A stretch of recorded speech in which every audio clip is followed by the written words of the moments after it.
Welcome back to the second part of the video how to track your calories. First part में मैंने आपसे mention किए थे 3 important common question according to the fitness and exercise. पहला question ये था कि हाउ वुड आई नो मेरी बॉडी को मेरी एक्टिविटी के हिसाब से डेली कितनी कैलोरीज रिक्वायर्ड हैं। दूसरे नंबर पे मेरे फ्रेंड ने जो मुझसे क्वेश्चन किया था वो ये था कि क्या मैं एक दिन में टाइम शॉर्टेज की वजह से 5 से 6 की बजाय 2 से 3 मील्स यानी बड़े बड़े meals at a time consume कर सकता हूँ कि नहीं। तीसरे नंबर पे जो मेरे फ्रेंड ने मेरे से प्रॉब्लम शेयर की वो ये थी कि मुझे कुछ क्विक रेसिपीज़ बताओ, क्विक मील रेसिपीज़ पता होनी चाहिए ताकि मैं टाइम बचा सकूं और अपनी फ़िटनेस और एक्सरसाइज पे भी फोकस कर सकूं। पार्ट 1 में हमने डिस्कस किया था कैलोरीज कैलकुलेटर और ब्रेकफास्ट यानी डाइट प्लान का ब्रेकफास्ट। अब हम डिस्कस करने वाले हैं लंच और डिनर। नेक्स्ट चलते हैं लंच की तरफ। लंच में आ जाता है सबसे पहले ग्राउंड बीफ। ग्राउंड बीफ जिनको नहीं पता, ये जो आम बीफ कीमा जो होता है उसको बोलते हैं ग्राउंड बीफ। वो आपने लेना है सिर्फ 200 ग्राम्स, ये एस्टिमेट अमाउंट है। उसके अंदर आपको कैलोरीज मिलेंगी 552। अब इसको पकाना कैसे है उसके लिए आपने परेशान नहीं होना, आपने जस्ट यूट्यूब पे जाना है और आपने लिखना है quick meal recipe of ground beef. इंशाल्लाह आपको कोई ऐसी रेसिपी मिल जाएगी जो 20 से 25 मिनट में इसको तैयार करके दे देगा। उसके बाद आपने वेजिटेबल्स बॉयल करनी है। वैसे मैं अगर आपको मशवरा दूं तो सुबह फजर के बाद आप ये सारी चीज़ें बॉयल करके रख लें। तकरीबन 10 अंडे हैं इस डाइट में और ये वेजिटेबल्स हैं, कुछ 100 ग्राम पोटैटोज़ हैं, 50 ग्राम आपकी कॉर्न है, कैरेट्स हैं और पीज़ हैं, ग्रीन पीज़ मटर। ये सारे 50 ग्राम है और 100 ग्राम पोटैटोज़ हैं। Boiled kidney beans 150 grams.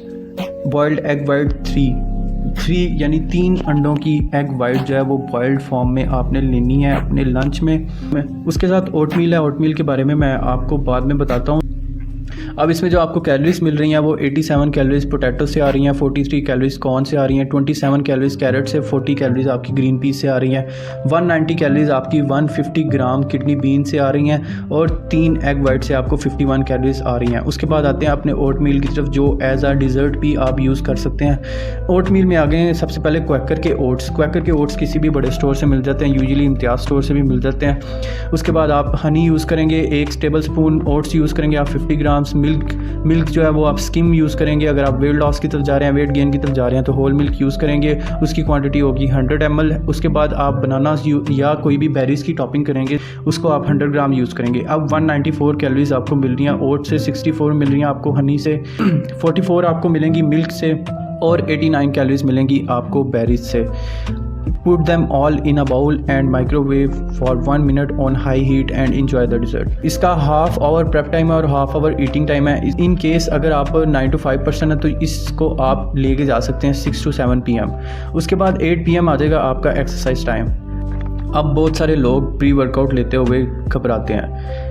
उसकी वजह यह है कि प्री वर्कआउट के बाद एक आपकी बॉडी के अंदर सेंसेशन जनरेट होती है जो आपको इस तरह सुइयों की तरह चुभना शुरू हो जाती है और वो लोगों को परेशान करती है कि यार ये पता नहीं हमारे साथ क्या होने लग गया, कहीं हमारा हार्ट फेल ना हो जाए, कहीं लंग फेल ना हो जाए, कहीं हम मर मुर ना जाएँ। ऐसा भाई कुछ भी नहीं होता। मैंने प्री वर्कआउट यूज़ किया तकरीबन 1.5 साल। I had a blast, I had a lot of fun in it. फिर भी अगर आप मोहतात रहना चाहते हैं तो ये बहुत ही अच्छा प्री वर्कआउट है। Drink a cup of hot black coffee. एक तो ये आपकी थकान बहुत उतारेगी, आपका फोकस बहुत ज़्यादा हो जाएगा अपनी एक्सरसाइज के ऊपर, आपको लेमन की वजह से आपको बहुत ही अच्छा पंप मिलेगा। ठीक है, अब ये हमारा टोटल लंच जो है वो हमें दे रहा है 1381 कैलोरीज। आगे चलते हैं अपने पोस्ट वर्कआउट की तरफ। एक बात अच्छे से समझ लें कि ये ज़रूरी नहीं होता कि एक्सरसाइज के फ़ौरन बाद ही आपने लेना है अपना पोस्ट वर्कआउट, लेकिन ये माना जाता है साइंटिफिकली कि जब आप एक्सरसाइज करके आते हैं आपके मसल फुल ब्रेक हो चुके होते हैं, मसल टिश्यू फुल ब्रेक हो चुके होते हैं, तो आपको सबसे ज़्यादा फ़ायदा उसी वक्त देती है ये चीज़। लेकिन ये ज़रूरी नहीं है, आपके ऊपर फ़र्ज़ नहीं है, आप बाउंड नहीं है इस चीज़ के कि आप पोस्ट वर्कआउट के फ़ौरन बाद ही लें। तो आप अपनी आसानी के मुताबिक अपनी टाइमिंग को टैकल करके किसी भी वक्त इसको ले सकते हैं। सबसे पहले आपने 1 स्कूप वे प्रोटीन ब्लेंडर के अंदर ऐड करना है। उसके अंदर 1 कप ऑफ मिल्क यानी वो बनेगा 244 ml, आप तकरीबन 1 पाव बन जाता है। अब ये वाटर या मिल्क है। अब वाटर उस केस में अगर आप वेट लॉस कर रहे हैं, मिल्क उस केस में अगर आप बल्किंग की तरफ जा रहे हैं। Put some ice in it and blend. आपकी स्क्रीन के सामने इस वक्त जो एक प्रोटीन की पिक्चर है, ये एक स्टैंडर्ड प्रोटीन है जो मैंने यूज़ किया है, जिसका मुझे फ़ायदा भी हुआ है। आप इनिशियली ये यूज़ कर सकते हैं, बट इन डैट केस के अगर आप साथ एक्सरसाइज भी कर रहे हैं, अगर आप एक्सरसाइज नहीं कर रहे, आपको कोई ज़रूरत नहीं है पोस्ट वर्कआउट प्री वर्कआउट की, फिर तो आपका सिर्फ ये सारा सिस्टम लंच तक ही रहेगा। उसके बाद चलते हैं डिनर की तरफ। डिनर में आ जाती है सबसे पहले जी चिकन ब्रेस्ट, जिसका आप सबको इंतज़ार था कि चिकन ब्रेस्ट क्यों नहीं आ रही। 1 होल ब्रेस्ट पीस अप्रॉक्सीमेटली 400 ग्राम स्टीम या ग्रिल्ड। इसके अंदर आपको मिलेगी 440 कैलोरीज, लेकिन जब आप उसे पकाते हैं तो ऑब्वियसली वो 100 to 200 ग्राम लूज़ करता है। तो आपने कोशिश करनी है आपने पीस जो मार्केट में जाके परचेज़ करना है वो 500 ग्राम तक ही हो, तभी आपको मिलेंगे 400 ग्राम होल ब्रेस्ट पीस के आफ्टर कुकिंग। चलते हैं आप नेक्स्ट आइटम की तरफ के बॉयल्ड राइस, वाइट या ब्राउन। इनमें से आप कोई भी ले सकते हैं। 150 ग्राम्स, ये आपको 202 कैलोरीज देंगे। उसके बाद आ जाता है जी, नोट में मैंने लिखा हुआ है you can also use boiled sweet potatoes.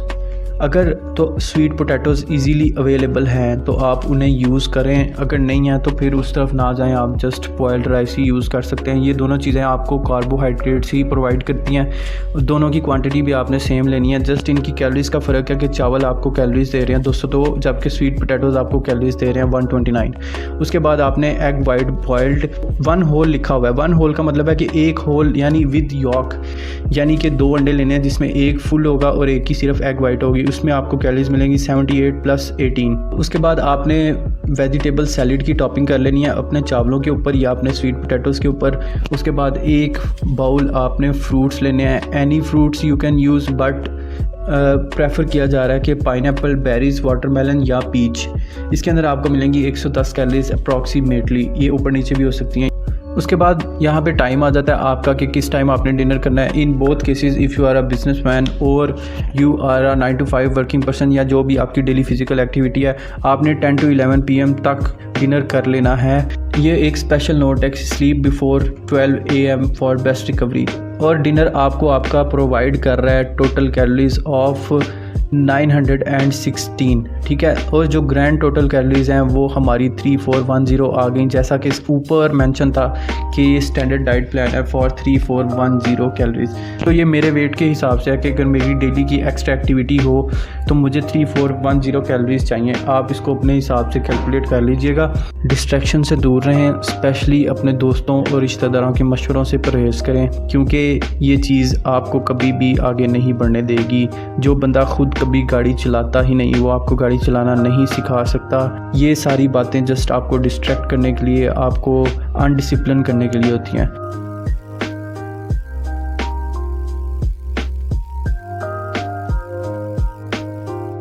Actually calorie calculator समझाने का तो मकसद वादे था कि आपको ये बताना कि किस तरह से आपको पता चलेगा बॉडी को कितनी कैलोरीज चाहिए, लेकिन डाइट प्लान बताने का जो मेन मकसद था वो ये था कि फूड आइटम से और डाइटरी प्रोडक्ट से आपको किस तरह से कैलोरीज मिलती हैं, कितनी कैलोरीज मिलती हैं, और उसको आप किस तरह से अपने मील्स के अंदर टैकल कर सकते हैं।